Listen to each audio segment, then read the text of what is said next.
Ah, aquí está. Vale, a ver. Ahora. Vale, Muy bien. perfecto, chicos. Muchas gracias, Ali.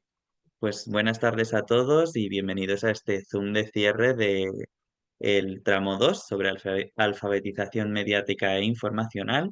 Hoy tenemos con nosotros el gusto de tener a la profesora Sally Talli, que fue durante un tiempo la coordinadora de este mismo máster. Ella está licenciada en Periodismo y Comunicación por la Universidad Americana del Cairo.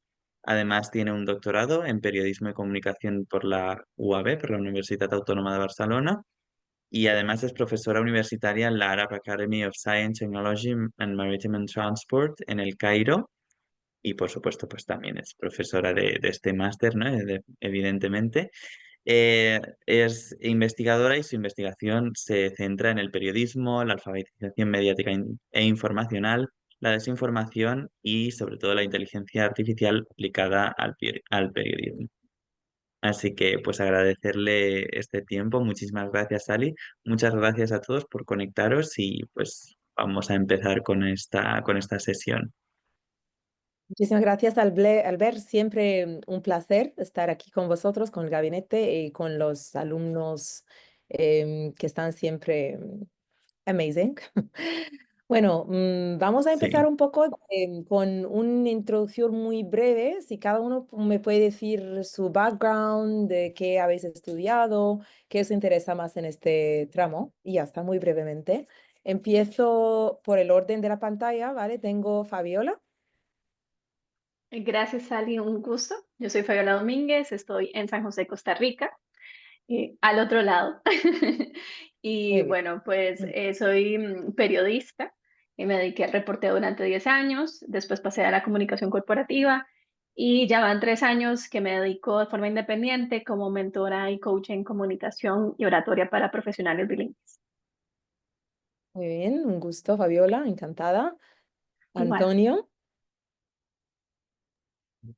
Hola, yo soy Antonio Moreno, soy de Andalucía, de Sevilla.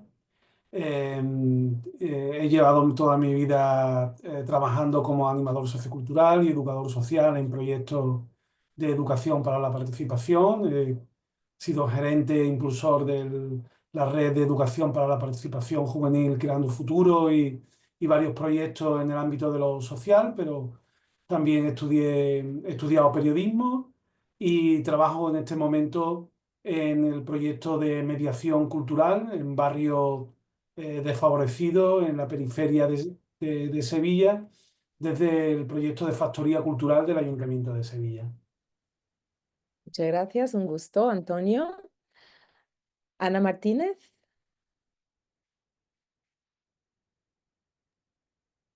Un gusto, Sally. Mi nombre es Ana Jocelyn Martínez. Yo soy de México, específicamente de una ciudad en la frontera con Estados Unidos, de Matamoros.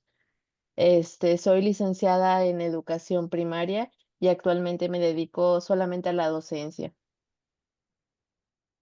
un gusto, Ana. Angie Jennifer, Sí, hola, yo soy Andrea,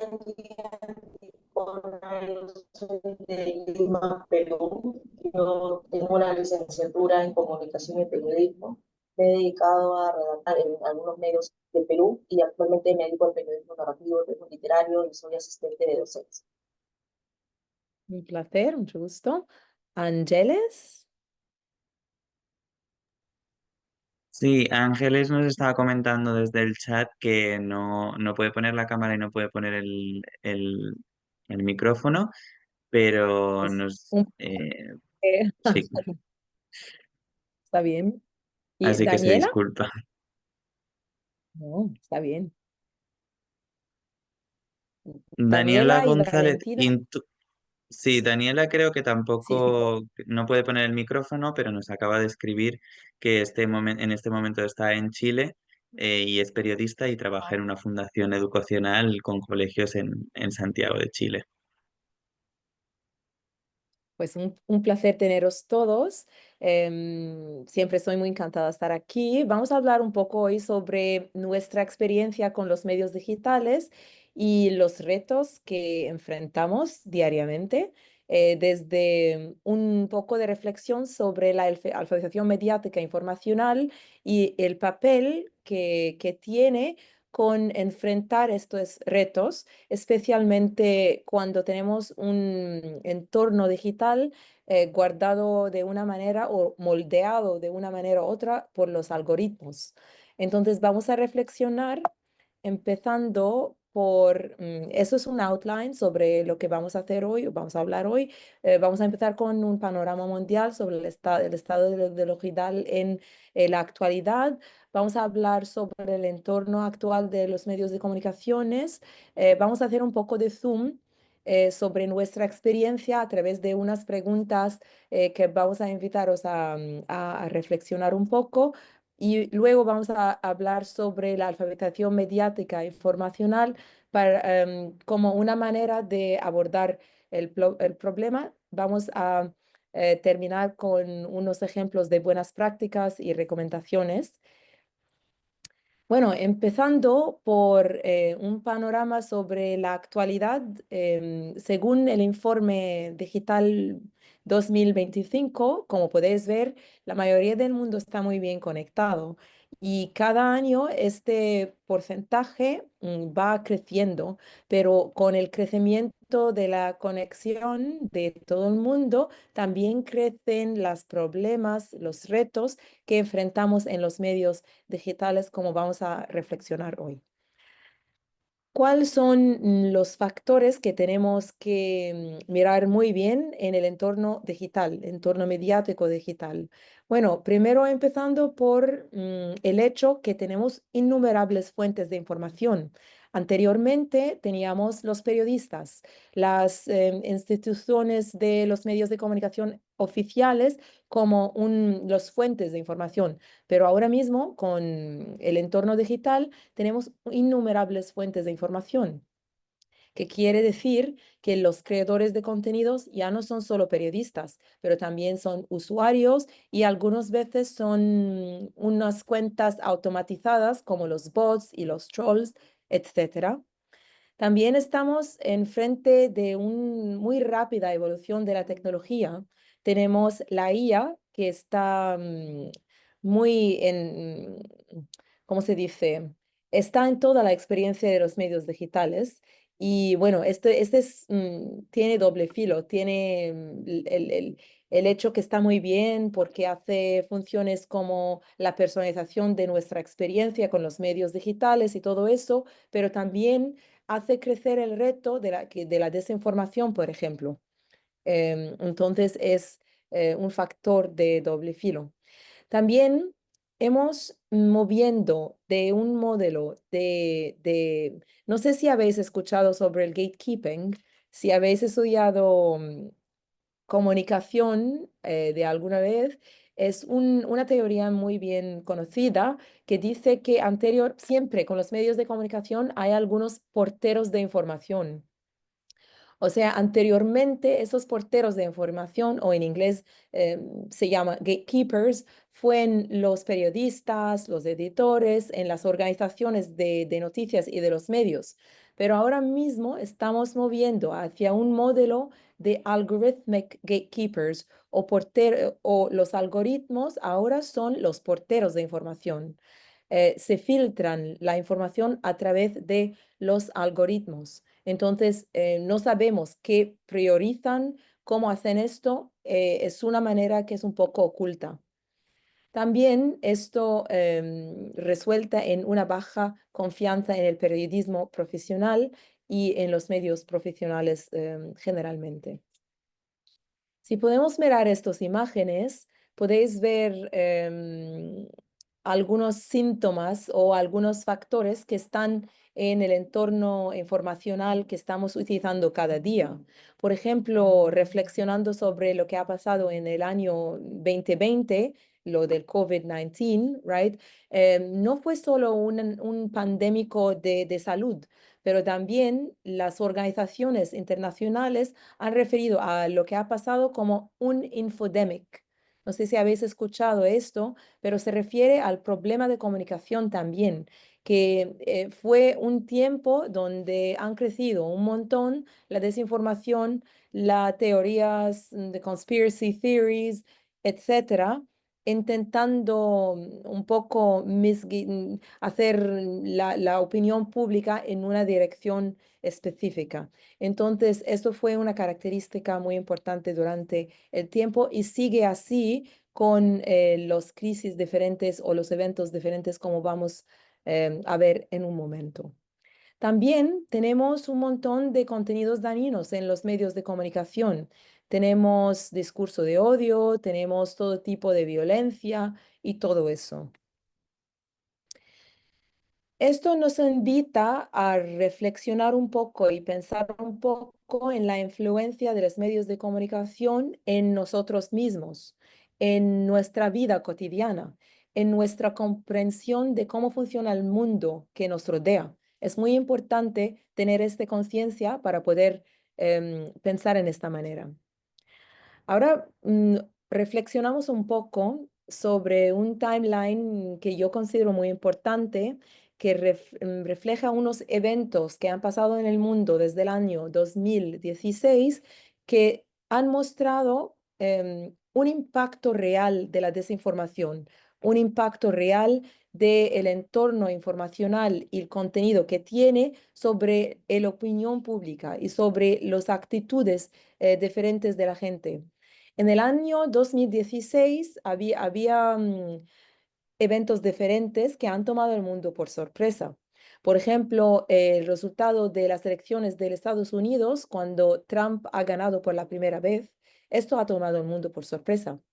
También el Brexit, cuando han decidido que sí, estamos de acuerdo que sale Britania del Unión Europeo. Eso también ha tomado el mundo por sorpresa y también había otras campañas políticas en partes diferentes del mundo. Yo creo que en Colombia había el referéndum de Hungría y otros eventos que han tomado el mundo por sorpresa. Lo que tienen en común es cómo han jugado con los datos de los usuarios a través de las redes sociales para poder dirigir algún contenido a ellos específicamente para impactar sus opiniones y actitudes a través de estas cosas diferentes. Pasando al año 2020, como estábamos diciendo hacia un rato, que había el COVID-19, que también fue un punto en tiempo donde había mucha desinformación sobre si es una buena idea tomar el vaccín o no. Hemos visto todo tipo de desinformación, todo tipo de falsas noticias durante este tiempo. Por ejemplo, han dicho que Bill Gates quiere implantar un chip en nuestro cuerpo a través del vaccino. No sé si acordáis de esto.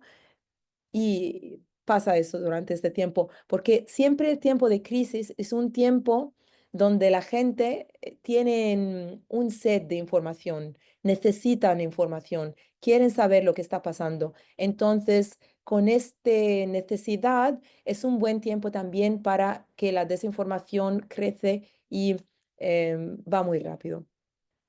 También recientemente tenemos guerras diferentes en diferentes partes del mundo, como la guerra Rusia-Ucrania y la guerra de Gaza, que todavía están pasando, que también están utilizando la información para impactar la opinión pública sobre lo que está pasando en Ucrania y en Gaza. Am, Como hemos reflexionado sobre el entorno actual de los medios y cómo está el tema de información y los riesgos y retos diferentes, os invito a reflexionar un poco sobre nuestra experiencia. Vamos a hacer un zoom sobre cómo cada uno de nosotros tiene su versión de entorno informacional a través de tres preguntas muy importantes. ¿Qué ocurre en el proceso de la búsqueda de la información? ¿De qué compuesta nuestra burbuja? No sé si habéis escuchado sobre el concepto del burbuja de filtro. ¿Alguno de vosotros me puede decir qué es el burbuja de filtro?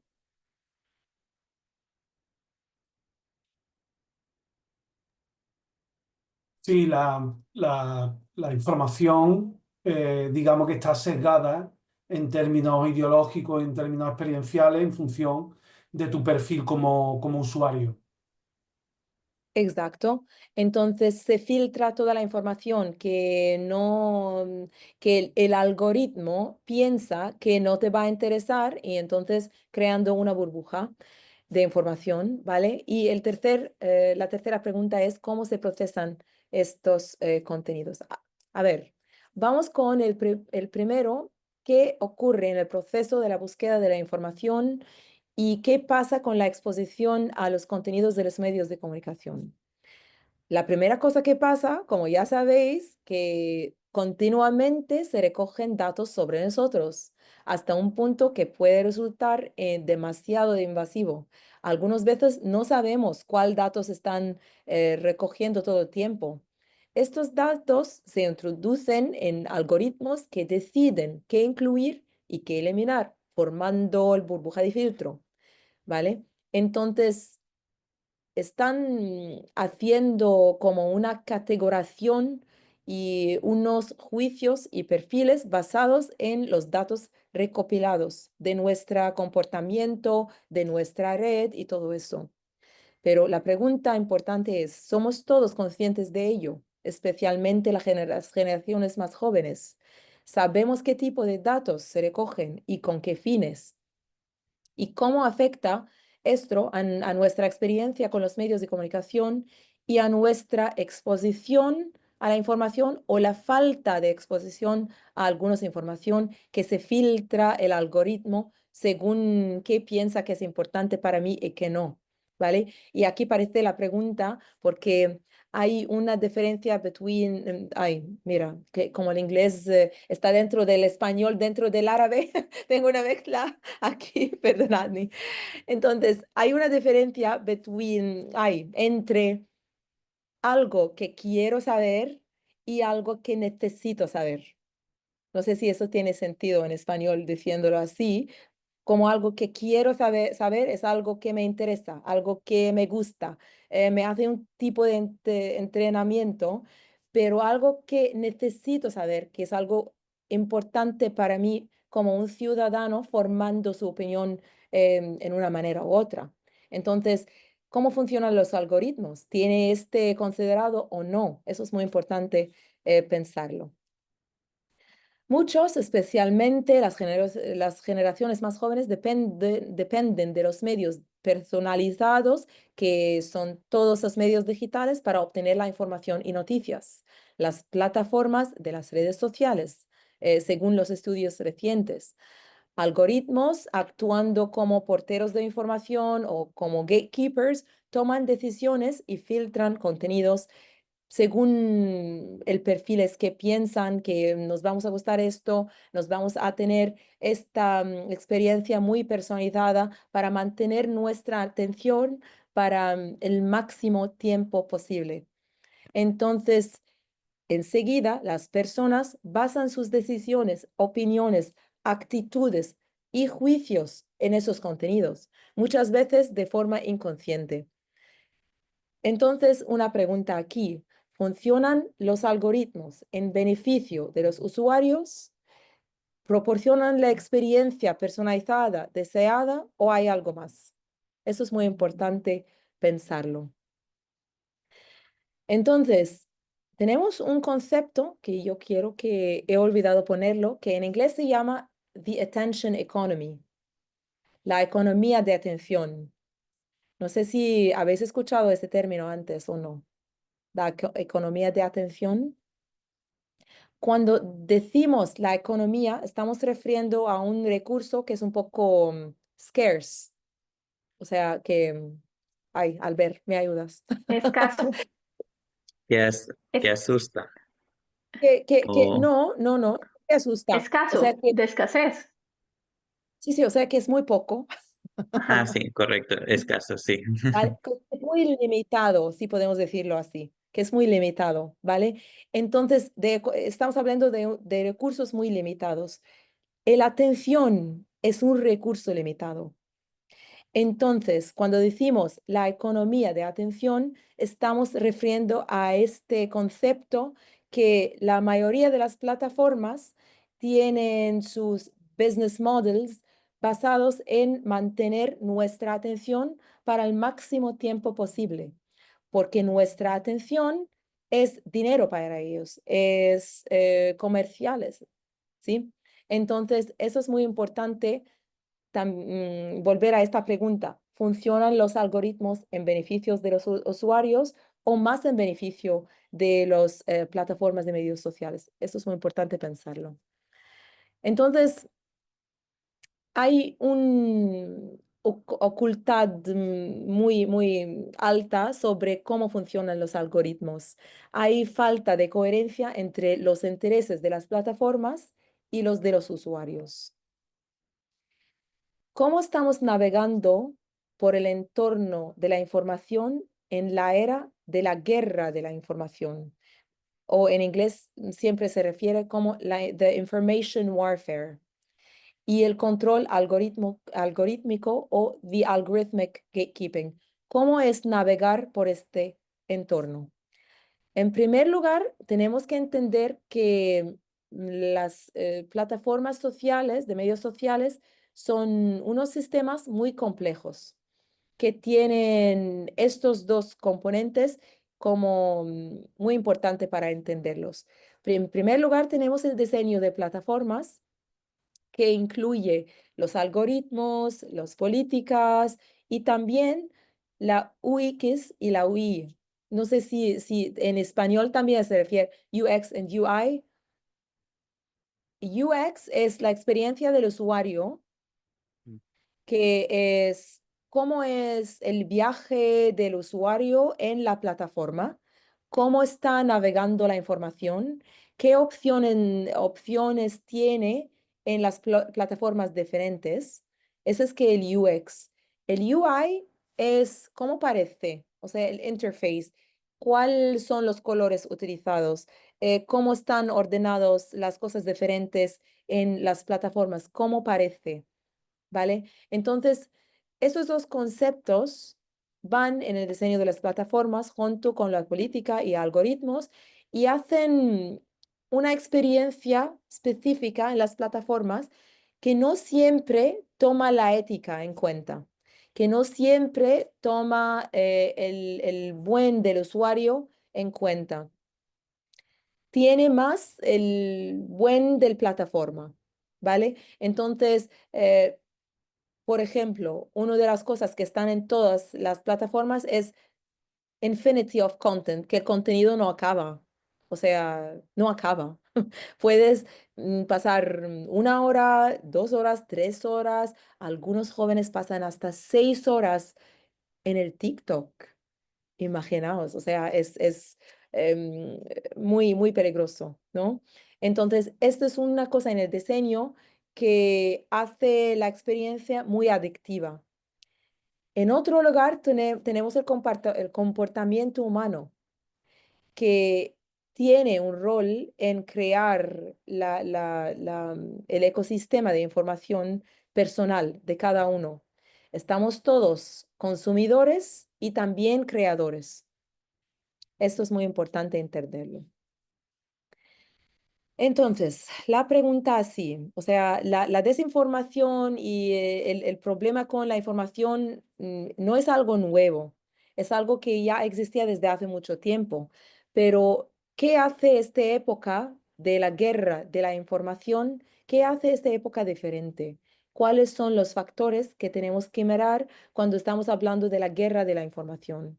En primer lugar, el uso extensivo de la tecnología digital e Internet para manipular, difundir y militarizar la información. Siempre esto pasa por influencia política, social y económica. También tenemos el factor de muy rápida difusión de toda la información que compartimos. Y tenemos el factor de anonimidad. No sabemos quién está detrás de toda la información, no sabemos el fuente original de toda la información que estamos viendo. También hay la amplificación de este efecto por causa de la rápida difusión y la anonimidad y todo eso, también tenemos el uso de la tecnología avanzada para engañar y formar la percepción pública. Las plataformas de medios sociales seguramente tienen un papel fundamental en todos esos factores. Entonces, tenemos transformación digital, tenemos un modelo que ha cambiado de un oligopolio de información a innumerables fuentes de información. Tenemos la IA y sus aplicaciones de doble filo, tenemos la amplificación y la viralidad, y tenemos el anonimato y el camuflaje que hace identidades falsas, bots y trolls para difundir desinformación. Además, tenemos moderación automatizada de contenidos. No estamos frente de porteros de información que son humanos, que saben cuál es el beneficio de los usuarios y cuál no. Estamos frente de moderación automatizada, que en muchos tiempos tienen sesgos basados en el conjunto de datos sobre el que ha entrenado la máquina, la IA, ¿no? Entonces tenemos el problema de censura, el problema de marginación de algunos grupos, etcétera. También tenemos la manipulación selectiva, o sea, las tácticas de guerra de información que pueden ser muy selectivas, adaptando a los mensajes a grupos demográficos específicos o a individuos específicos. Y esto es lo que ha pasado durante, por ejemplo, el Brexit y también durante las elecciones de Trump en 2016. No sé si habéis escuchado sobre el Cambridge Analytica Scandal. ¿Sí? ¿Qué sabéis, Fabiola? ¿Qué sabes sobre el Cambridge Analytica Scandal? Uy, ya no me acuerdo muy bien, sé que vi el documental de Netflix, Sí, pero sí, era de cómo pues se hacían esos sesgos a nivel de información para que solo consumieran y creyeran lo que se les estaba enviando a un grupo en particular. sí, exacto, exacto. Entonces, han utilizado los datos de millones de usuarios de Facebook para impactar y afectar sus opiniones. A ver si puedo explicar esto bien. Cuando hay elecciones, hay gente que ya están muy decididos, ya saben a quién van a votar, ya tienen sus opiniones formadas, y hay algunos que no. Todavía están decidiendo, no saben para quién pueden votar. En inglés se llama floating voters, o sea, gente que todavía no han decidido. Entonces, lo que ha pasado es que con los datos de esa gente que todavía no han decidido, han hecho una manipulación selectiva con información que pueden cambiar sus opiniones a favor de la campaña de Trump. Entonces, esto fue The Cambridge Analytica Scandal, más o menos. También tenemos el factor de menos confianza en el periodismo profesional según los estudios que fueron hechos en los años pasados. También tenemos la importancia geopolítica de la información. La información está utilizada como herramienta de Estado, o sea, están utilizando la desinformación como medio para alcanzar objetivos geopolíticos, y podemos ver esto muy fácilmente con lo que está pasando Rusia-Ucrania, con lo que está pasando en Gaza y todo eso. Bueno, eso fue una respuesta muy larga de una primera pregunta, ¿no? La segunda pregunta que os invito a reflexionar: ¿de qué se compone su burbuja? Bueno, claro, nuestra burbuja compone de cosas muy bonitas, cosas muy importantes, cosas muy beneficiosas, ¿no? Pero también tenemos que reflexionar sobre los riesgos y retos que tenemos en nuestras burbujas. Voy a hacer esto a través de algunos ejemplos recientes para poder imaginar lo que tenemos. Había un estudio en el año 2021 que dice que YouTube recomienda contenidos que violan su propia política. O sea, el algoritmo de recomendación de YouTube recomienda contenido que lleva desinformación, que lleva contenido violento que lleva discurso de odio, entre otras cosas. Eso es una cosa. También algunos estudios dicen que hay una amplificación de contenidos extremos en YouTube. El 70% de los contenidos que se ven en YouTube se basan en recomendaciones. Eso es lo que estábamos diciendo sobre la moderación automatizada de contenidos. Entonces, los estudios encontraron que los usuarios de YouTube corren el riesgo de quedar atrapados en una burbuja ideológica una vez en la plataforma o una vez utilizando la plataforma. También The Guardian han hecho un reportaje muy importante, un investigative report, que han encontrado un grupo basado en Israel que vende servicios de hacking y servicios de acceso a un vasto ejército de perfiles falsos en las redes sociales. Y esto pasa para hacer unas campañas muy grandes de desinformación en todo el mundo. Según el cerebro principal, que se llama Tal Hanan, em, él, a través de un vídeo capturado de él a través de las periodistas de The Guardian, afirma haber participado de manera encubierta en 33 elecciones presidenciales en todo el mundo, a través de sus perfiles falsas, sus campañas de desinformación y todo eso. Os recomiendo mucho leer sobre esto en The Guardian, es muy interesante este reportaje. Según la Desinfolab de la Unión Europea, dice que si los algoritmos no están diseñados para tener información de calidad como un objetivo en su programación, naturalmente los algoritmos favorecen la desinformación. Como normalmente la desinformación lleva un contenido emocional, un contenido que suele atraer la mayoría de los usuarios. Bueno, también este es muy interesante, es un poco antiguo, pero sigue relevante, que han descubierto que YouTube, la recomendación, la IA, el algoritmo de recomendación de YouTube normalmente produce más contenido que no es realidad, que no tiene nada que ver con los hechos. Por ejemplo, ¿sabéis? ¿Cómo se dice? Tierraplanistas, the flat earth, lo estoy diciendo bien, vale. Sí, terraplanistas, sí. Terraplanistas, esto. Entonces, según el algoritmo de recomendación de YouTube, produce 90% de contenido en favor de esta teoría. Y el mismo para la gente que creen que el global warming no es real, que es un hoax, es algo falso, ¿vale?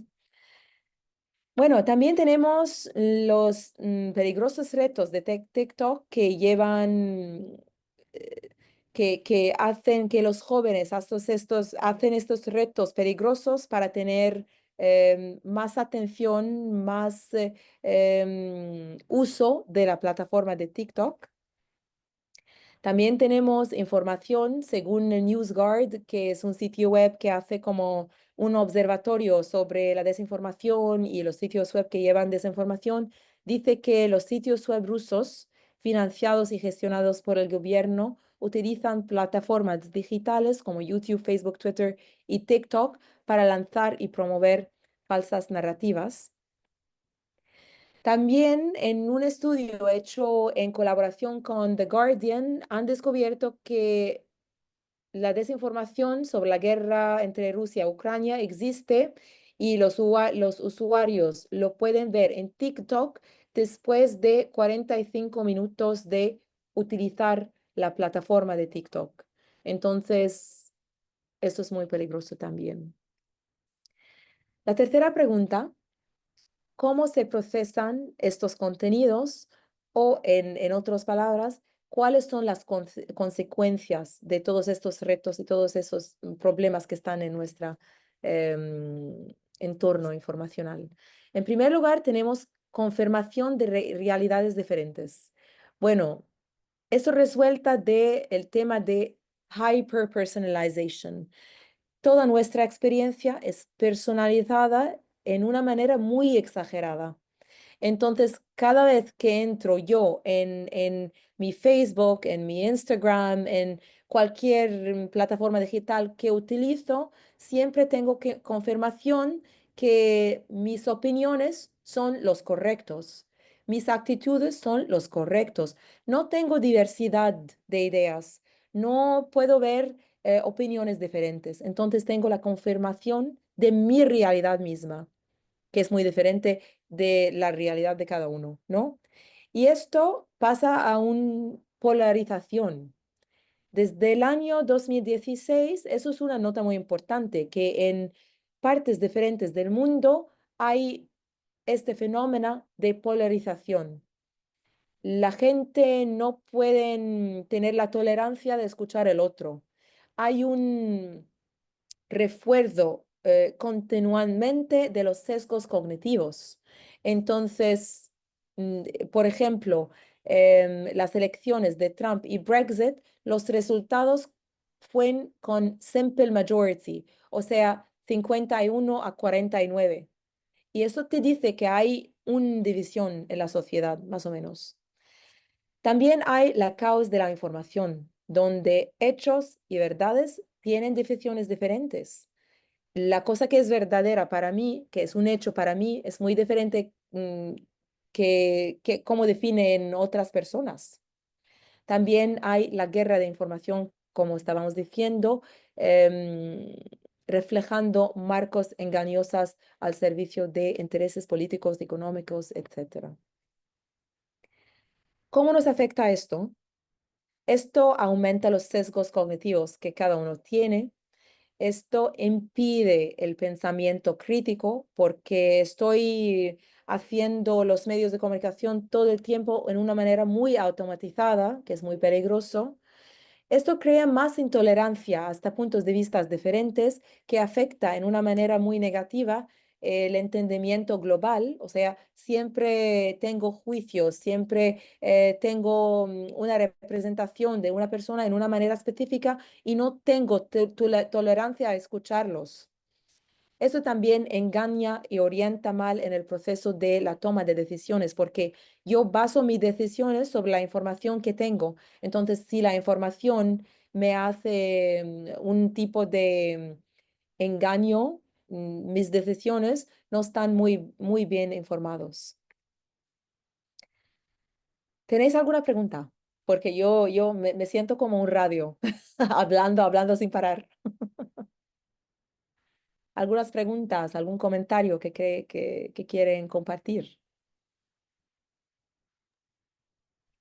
Yo tengo una con respecto a qué piensa usted, entonces, ¿qué va a pasar? Porque si cada vez se está reforzando los sesgos cognitivos y que cada quien está viendo su burbuja de lo que considera que es la realidad, ¿se va a seguir agudizando o va a haber como un breaking point que nos haga, sobre todo para las nuevas generaciones, que creo que es donde a mí me preocupa más? Nosotros creo que como venimos de la transición, todavía hay como una capacidad de ver ambos mundos, pero ¿qué consideras, Ali, que puede suceder?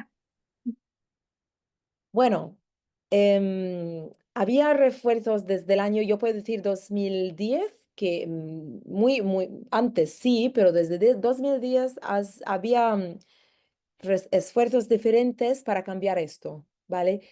Estamos yendo poco a poco hacia cambiarlo, pero es muy importante concienciar la gente. Y este es la parte que vamos a hablar ahora mismo. ¿Cómo podemos hacer esto? Entonces, a ver, yo siempre estoy muy optimista. Entonces, yo quiero pensar que esto va a cambiar en algún momento a través de esfuerzo diferente, a través de gente como vosotros que están interesados en saber más sobre cómo funciona este mundo, saber más sobre cómo podemos hacer una educación buena sobre todo eso y también a través de dar impulso a la AMI, a la alfabetización mediática e informacional. Y también ahora mismo tenemos un tema muy importante que es la alfabetización en la IA. Entonces, esto es tu pregunta, más o menos, Fabiola. ¿Cómo podemos prepararnos y tomar el control para vivir una experiencia mediática segura y responsable? Vamos ahora a hablar un poco sobre qué es la alfabetización. Yo sé que ya habéis leyendo mucho durante este tramo sobre la alfabetización mediática, la educación mediática y todo esto. A ver si puedo introducir un poco de perspectiva diferente. ¿Qué es la alfabetización? Es saber leer y escribir, ¿vale? Cuando decimos alfabetización mediática e informacional, esto dice o da la inferencia de que los contenidos de los medios, la información y las noticias nunca son totalmente obvios y que requieren siempre conocimiento y habilidades para poder leerlos bien y crear o escribir contenidos propios en una manera responsable, en una manera segura, ¿vale? Entonces es muy importante entender que este concepto de alfabetización mediática e informacional es un concepto multidimensional que a mí me gusta. Había definiciones diferentes y siguen cambiando cada vez con todos los avances que están pasando en el mundo de los medios de comunicación, pero yo creo que lo que podéis ver es algo que es fijo, o sea, siempre vamos a necesitar esto, algunas competencias básicas y algunas áreas de conocimiento. Las competencias básicamente son poder acceder, poder analizar, poder evaluar y comunicar. Hablando sobre la primera, cómo podemos acceder a los medios de comunicación, este funciona en dos niveles. En primer lugar, tenemos el acceso físico, o sea, tener acceso a los medios digitales, tener unos dispositivos, tener conexión de Internet, tener la infraestructura para poder acceder. Pero también hay otro nivel de acceso, que es el acceso cognitivo. O sea, la mayoría de nosotros, cuando estamos utilizando los medios de comunicaciones, especialmente las plataformas digitales, lo estamos haciendo en una manera muy automatizada. No estamos realmente presentes, no estamos pensando de una manera consciente sobre lo que estamos consumiendo en cada momento y cómo este contenido que estamos consumiendo está afectando nuestro pensamiento, cómo está afectando nuestras actitudes y opiniones. Eso es una habilidad o una competencia muy importante. Estar presente, estar consciente mientras utilizando los medios de comunicaciones digitales. Otra competencia muy importante es poder analizar. Y para entender esto, es muy importante entender que los textos de los medios de comunicación siempre son, ¿cómo se dice? Constructed, Instruidos, sí. construidos, o sea, nunca están como un espejo de la realidad. Siempre están construidas de una manera u otra para hacer llegar un mensaje. Entonces, para analizar es muy importante hacer un deconstruction, al ver, Una deconstrucción. una deconstrucción, exacto. Entonces, ver detrás y leer detrás de lo que está obvio. La tercera competencia es poder evaluar. Por ejemplo, poder identificar que este texto lleva discurso de odio y poder evaluar que esto no puedo compartir porque esto va a causar algún daño. Este es evaluar, o sea, llegar a una conclusión sobre el texto. Esto sí que puedo utilizar, esto sí que puedo compartir y esto no.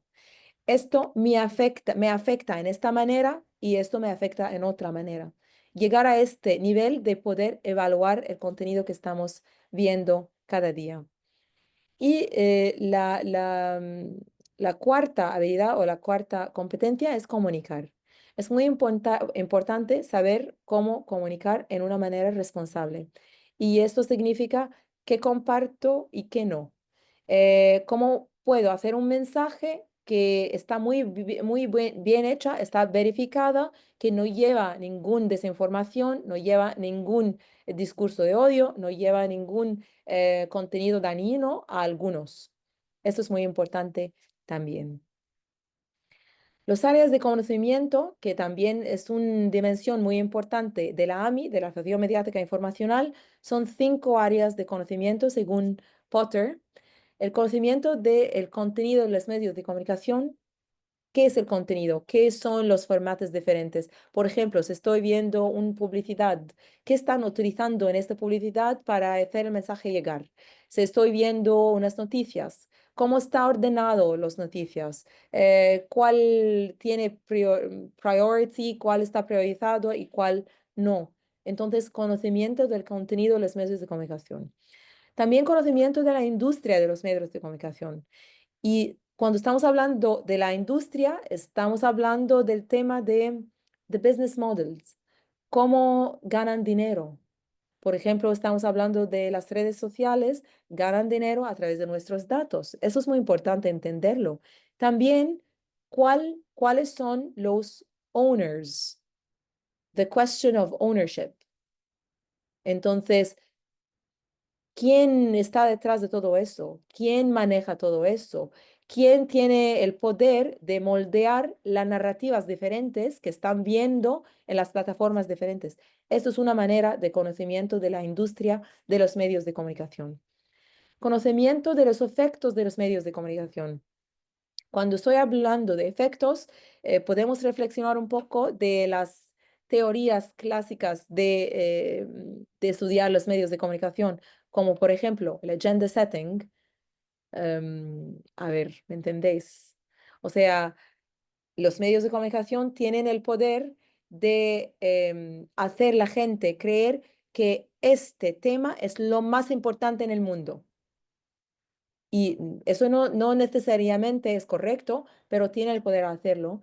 También un efecto, cómo afectan nuestro pensamiento, cómo afecta nuestro comportamiento, que es muy importante, nuestras decisiones. Entonces, tener el conocimiento de los efectos diferentes de los medios de comunicación. También el conocimiento del mundo real. Eso es lo que estábamos hablando desde hace un momento, que el conocimiento que los textos, el contenido de los medios de comunicación siempre está construido por alguna persona.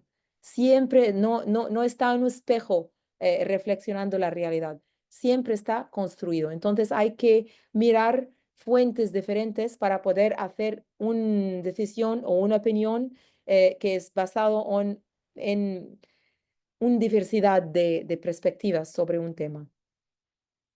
También tenemos el conocimiento de uno mismo. ¿Qué significa esto? El conocimiento que yo mismo tengo la responsabilidad de tener el control de mi experiencia mediática. ¿Eso qué significa? Anteriormente, antes de los medios digitales, antes de las plataformas de redes sociales y todo eso, siempre fue la responsabilidad de los periodistas informarnos. Siempre fue la responsabilidad de los periodistas decirnos cuál es el hecho y cuál es falso.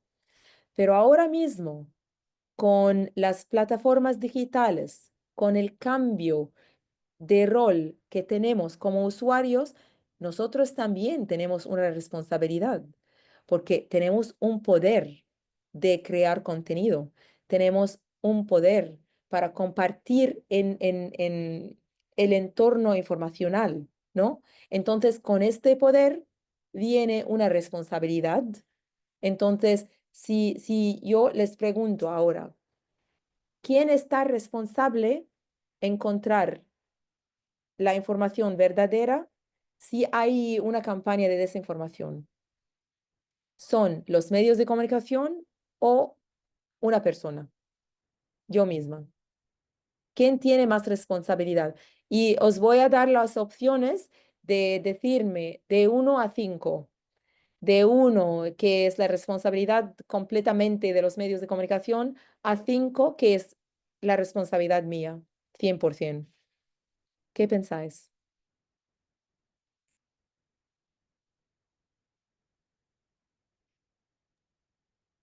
Yo pienso que en 5 es la responsabilidad propia Ujú. y en un 2 o 3 es la responsabilidad de los medios porque al final nosotros decidimos sobre cuáles medios vamos a consumir y cuáles no. Vale, ok.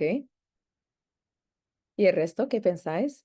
O sea, si vosotros decís 5, entonces pensáis que es responsabilidad propia 100%. Si decís 3, entonces es una responsabilidad compartida. O sea, yo tengo responsabilidad, pero también los medios de comunicación tienen responsabilidad.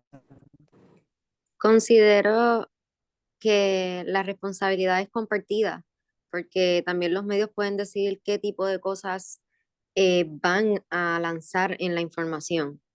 Muchas veces la Vale, prisa gana y no se hacen los estudios correspondientes para pasarle esa información por un filtro antes de publicarla. Y si los medios no pasan ese filtro, no podemos esperar que los lectores también lo hagan. Así que es compartida. claro. Muy bien, Lenia, muchas gracias. Yo Fabiola. diría que en un mundo muy utópico sí sería compartida, pero los medios tienen su propia agenda, sus propios intereses. Y aunque uno sea periodista, que yo lo viví, uno no sabe qué se está cocinando detrás.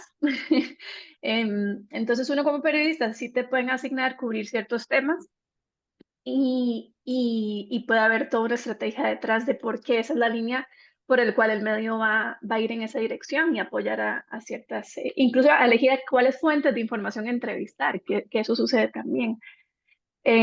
Así que creo en que en el mundo ahora en el que estamos aumenta más la responsabilidad propia de cuestionar aún más y buscar más información. Muy bien. ¿Alguien más quiere decir su opinión? Yo coincido con Fabiola y en relación a un comentario anterior, si bien hay una cuestión denominada la distorsión involuntaria, es decir, a veces sobre hechos de lugares lejanos, todos los periodistas coinciden con las fuentes de información, entonces ahí hay como una información que puede haber, digamos, puede haber una distorsión, pero que responde a eso, digamos, no hay una manipulación. Sí creo que hay una institución por detrás en el tema de los medios de comunicación que hace que tengan mayor responsabilidad, sin duda. Pero coincido con Fabiola que la cuestión de quienes buscamos información, tenemos cierta responsabilidad en verificar las fuentes. Sí, sí, sí, sí. La película de Spider-Man, ¿sabes? Parker's uncle le dice, with great power comes great responsibility, ¿no? Entonces, claro, que ahora tenemos mucha responsabilidad que ya no es solo la responsabilidad de las periodistas, pero también las periodistas sí que tienen responsabilidad de verificar, como decís, sí que tienen responsabilidad de dar a la gente información de calidad o periodismo de calidad, como decimos.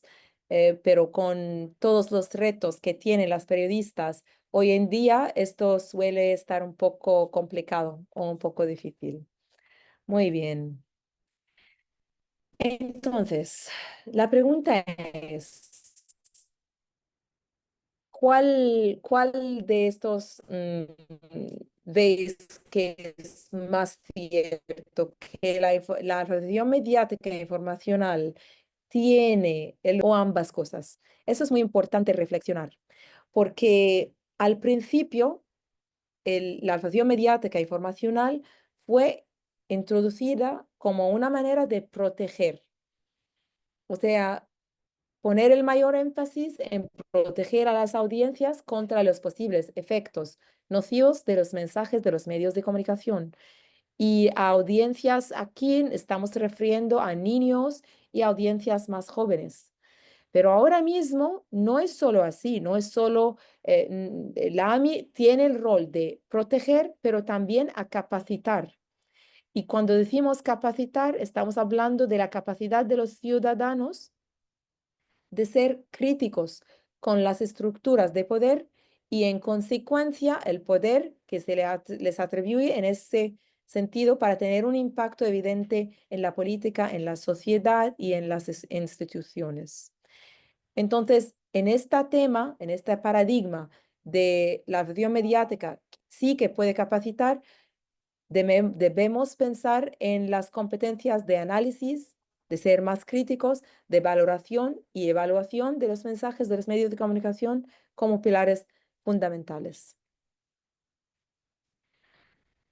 Es muy importante entender que el tema de, bueno, eso es en inglés, de Media and Information Literacy o alfabetización mediática informacional, es un tema que lleva muchas cosas muy personalizadas o muy específicas.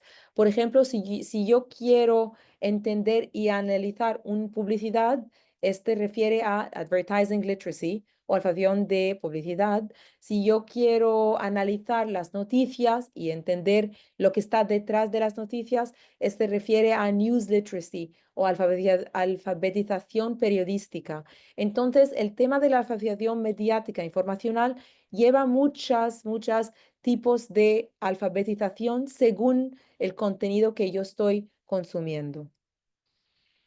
Entonces, si estamos hablando sobre esto, es muy importante entender que ahora mismo es muy importante también integrar la alfabetización en la IA como un tema muy relevante de la alfabetización mediática informacional. O en otro, podemos decir también la alfabetización algorítmica. Pero, ¿qué es la alfabetización en la IA? Este término refiere a la capacidad de una persona para comprender y interactuar con confianza con sistemas basados en la IA. Y como ya sabéis vosotros, que como estábamos hablando desde hace un rato, los algoritmos automatizados, que son una forma de la IA, son muy en nuestro entorno de los medios digitales e informacional. Entonces es muy importante tener esta capacidad. Es muy importante ahora mismo con todo esto que existe en nuestra eh, experiencia de medios de comunicación, dar impulso a la AMI y la alfabetización en la IA a través de estos conceptos muy importantes. En primer lugar, tomar el control de la propia experiencia mediática diaria o, en otras palabras, ser más consciente. Cada usuario debe reflexionar sobre esas preguntas. ¿Qué medios utilizo? ¿En qué plataformas paso más tiempo? ¿Qué alimento a mi cerebro con contenidos a los que me expongo? Eso es muy importante reflexionar y considerar. En segundo lugar, tenemos la sensibilización sobre la caja negra. En este concepto de caja negra fue un parte muy importante de un libro muy importante de Frank Pasquale que se llama The Black Box, refiriendo a cómo los algoritmos, cómo las plataformas son muy ocultas. No sabemos exactamente qué está pasando ahí. Entonces hay que reflexionar sobre esas preguntas. Qué es un algoritmo y cómo funciona? ¿Cómo se moderan los contenidos en las distintas plataformas? ¿Cómo se diseña la plataforma y con qué fin? ¿Cómo gana dinero la plataforma? ¿Quién ha diseñado a los algoritmos utilizados? ¿Qué sesgos se demuestra o pueden demostrarse? En tercer lugar, hay que equiparse con competencias. Entonces, hay que saber cómo se puede engañar al algoritmo. Había una persona que ha hecho este experimento de tener dos perfiles en los medios sociales con dos personas diferentes. O sea, está consumiendo un tipo de contenido en esta y completamente otro tipo de contenido en la otra para poder hacer la comparación entre cómo esta burbuja es muy diferente a este. Entonces hay que saber cómo se puede engañar al algoritmo para tener más diversidad de información. ¿Cómo puedo ver contenidos que no están en mi burbuja? ¿Cuáles son los distintos tipos de contenidos dañinos y cómo puedo detectarlos? Hay que saber que hay contenidos falsos, hay desinformación, hay discurso de odio, hay otros tipos de contenidos dañinos y hay que saber cómo identificarlos también. Si la gente tiene un nivel de alfabetización mediática y alfabetización en la IA, vamos a tener más concienciación, más acceso cognitivo, vamos a estar más conscientes sobre lo que estamos haciendo con los medios digitales, vamos a tener más pensamiento crítico y también al final una experiencia responsable con los medios de comunicación. Siempre me gusta dar, después de todo esto, ¿cómo se dice? Vista un poco pesimista sobre lo que está pasando, también hay buenas prácticas que están intentando promover soluciones para estos problemas, como por ejemplo hay esta iniciativa que se llama AlgoLit, The Algorithmic and Data Literacy Project, que está un proyecto hecho por la Comisión de UNESCO en Canadá, que está principalmente dirigido a los niños para intentar educarlos sobre cómo funcionan los algoritmos y cuál es un algoritmo y cómo se afecta a sus experiencias mediáticas. También hay Algo Transparency, que está hecho por una persona que anteriormente trabajaba en YouTube, pero luego ha decidido dedicar su tiempo a concienciar la gente de cómo funcionan los algoritmos y para hacer un poco de lobbying, un poco de acción sobre un call, un llamamiento a las plataformas para hacer sus algoritmos más transparentes, para compartir con la gente qué está pasando, cómo funcionan sus algoritmos, etc. Entonces, esas son dos buenas prácticas y hay mucho más iniciativas, mucho más buenas prácticas para reflexionar.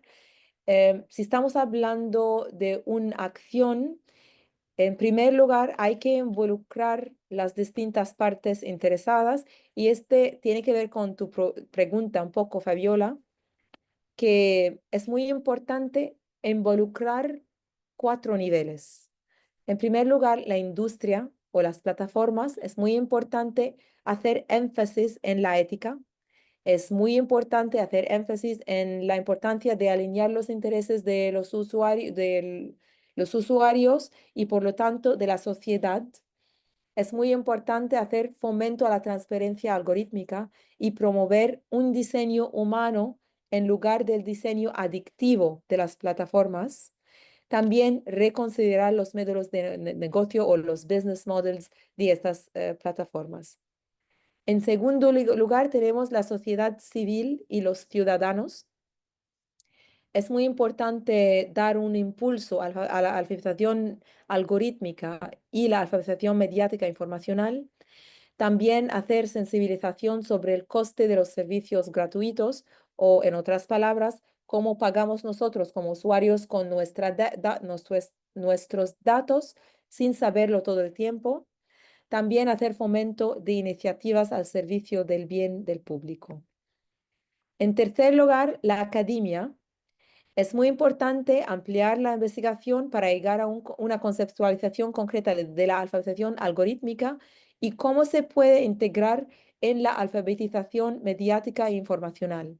También es muy importante mapear y evaluar las buenas prácticas y colaborar con la industria y otras partes interesadas en la investigación aplicada para hacer más impacto real en la sociedad. En cuarto lugar, tenemos que involucrar gobiernos, responsables políticos y responsables de la toma de decisiones en cada país o en cada sociedad. Hay que elaborar más leyes para regular la moderación automatizada de contenidos y aumentar la transparencia, entre otras cuestiones pertinentes, por supuesto. También hay que dar financiación de buenas prácticas e iniciativas para el bien del público. Ahora es tiempo, muchísimas gracias por escucharme todo este tiempo. Espero que, bueno, desde hace mucho tiempo que yo no hablaba el español, entonces va un poco lento, pierdo algunos vocabularios, pero espero que no fue muy complicado entenderme, ¿eh? Entonces, muchísimas gracias por escuchar. Ahora es tiempo para cualquier pregunta que tenéis, cualquier comentario, cualquier punto que han llamado vuestra atención o si queréis compartir una experiencia personal que tiene algo que ver con lo que estábamos hablando.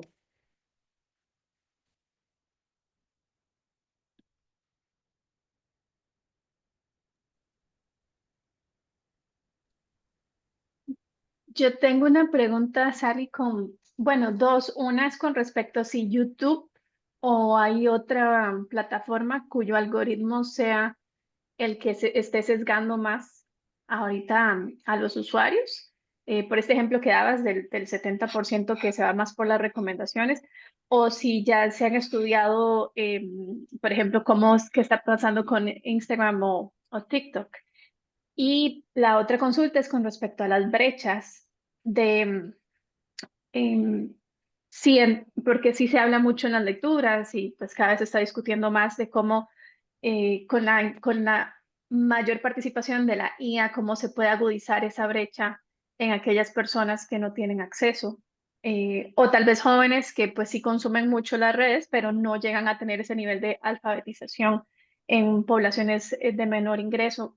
¿Qué opinas al respecto?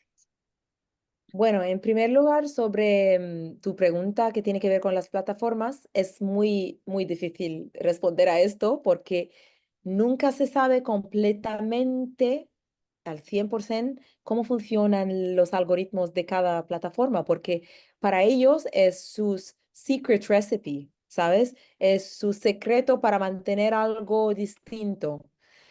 Pero lo que veo yo, lo más curioso es lo de TikTok. El resto sí puedes decir un poco, pero lo de TikTok con el For You page es un poco difícil decir cómo funciona exactamente, especialmente que según algunas lecturas que he visto yo, el TikTok es muy distinto en partes diferentes del mundo. O sea, es muy distinto, ¿sabes?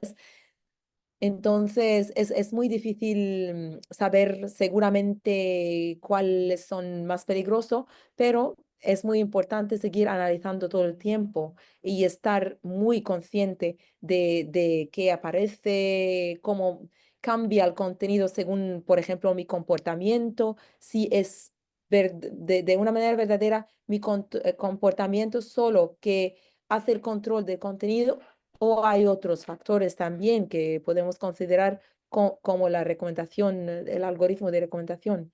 Entonces, yo creo que es muy importante seguir analizando, pero es muy difícil hacer la comparación de una manera concreta.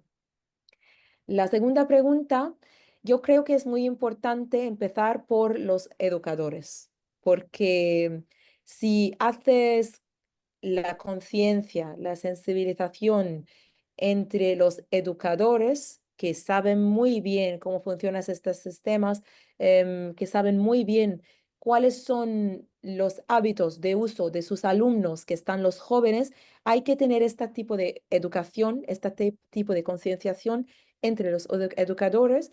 Si ellos saben muy bien y si ellos realizan la importancia, entonces es mucho más fácil pasar esto a los alumnos.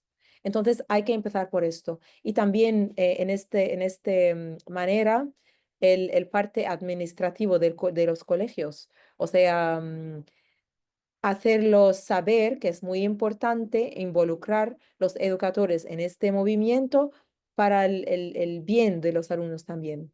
No sé si esto da respuesta a tu pregunta, Fabiola. Sí, muchas gracias.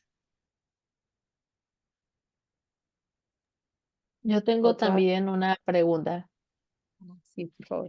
Mi pregunta es referente a algunas de es una pregunta que aparece en la presentación que decía que qué podemos hacer como usuarios para evitar los algoritmos. Por ejemplo, que vivo en la frontera, estoy viviendo muy de cerca la situación de cómo Estados Unidos está devolviendo a todos los migrantes a cada uno de sus países de origen. Entonces, esto es algo que diario se vive en la ciudad en donde estoy.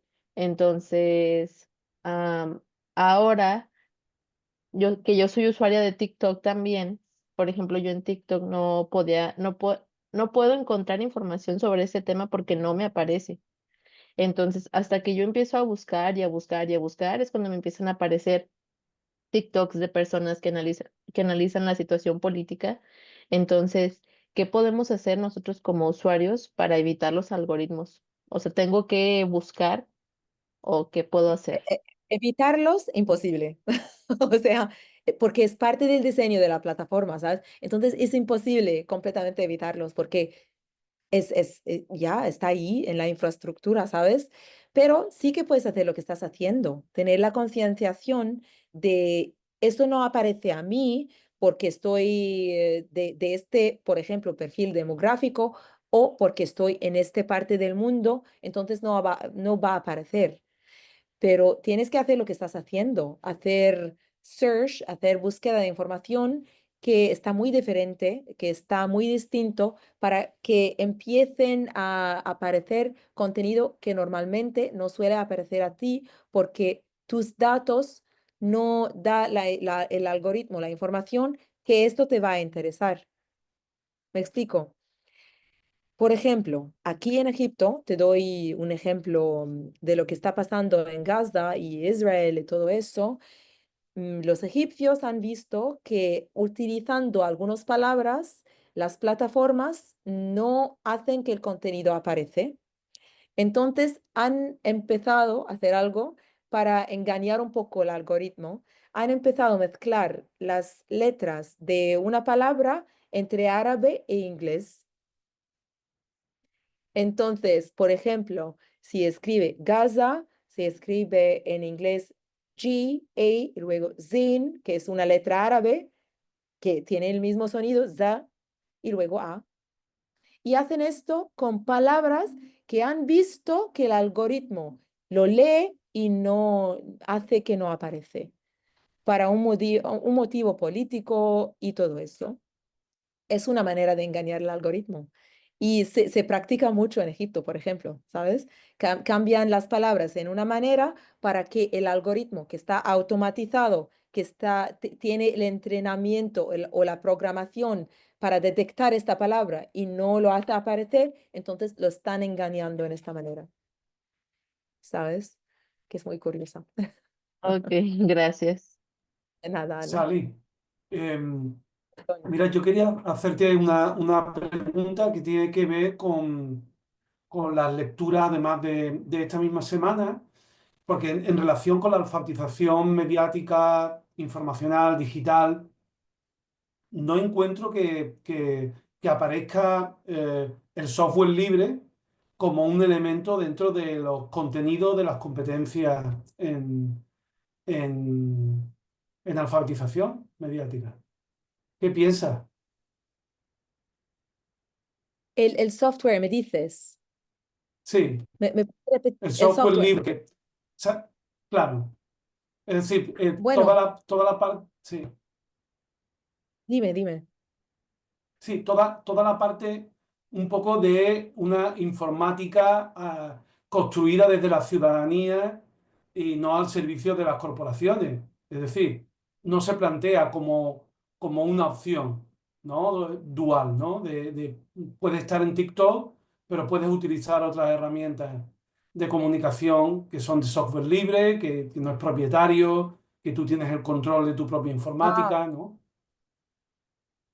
ujú. O sea, no aparece este tema. No lo echo de menos. Me- Sí, bueno, todavía el parte de investigación está creciendo en esta parte, ¿sabes? Entonces hay que hacer más trabajo por eso lo que estábamos diciendo que hay que involucrar la academia, ¿sabes? Hay que Ujú, siempre estar muy al día con todo lo que está nuevo, especialmente con el tema de la IA, ¿sabes?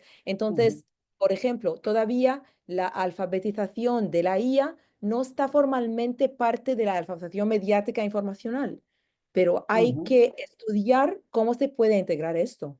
Por eso todavía lo vas a encontrar faltando en la mayoría de las lecturas. Pero claro, ahora es el rol de vosotros, por ejemplo, si vas a hacer investigación, podéis introducir ideas sobre cómo esto se puede integrar em, para tener una imagen más completa de lo que es alfabetización mediática e informacional, teniendo en cuenta el entorno actual que tenemos. Sí.